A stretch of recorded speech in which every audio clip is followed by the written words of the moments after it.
Nature, for what I've gained and for what it has given me. All the beauty created constantly, and a baby smiling back at me. Look at the beauty of the blue water streams, beautiful flowers that bloom for you and me. In many colors they grow so naturally, and that's the way it was meant to be. Tornadoes and earthquakes, rain fires everywhere. It's climate change warning us to be aware. It's Mother Nature crying out loud, 'cause many out there don't seem to care. Yes, Mother Nature has tears in her eyes.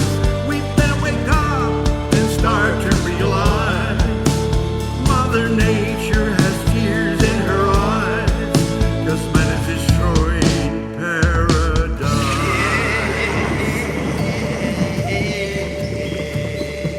The skies are gray and the water is green, and that doesn't help the birds and the bees if Mother Nature is not kept clean.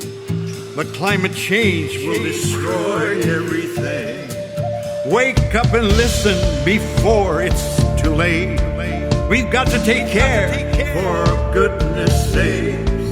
The burning oil and the nuclear waste, it's corrupting the ocean and our beautiful lakes. Yes, my friends, it's a serious matter when you can't drink Mother Nature's water. Listen and notice that I am not lying. The beauty of nature is slowly dying. Yes, Mother Nature has tears in her eyes. We better wake up and start to realize Mother Nature has tears in her eyes, 'cause man is destroying paradise. Now the bears have no place to live. What's happening to them? It's hard to believe. A wise man said after all is said and done, it started with life where the miracles begun. Yes, Mother Nature has tears in her eyes. We better wake up and start to realize it's Mother Nature crying out loud, 'cause many out there don't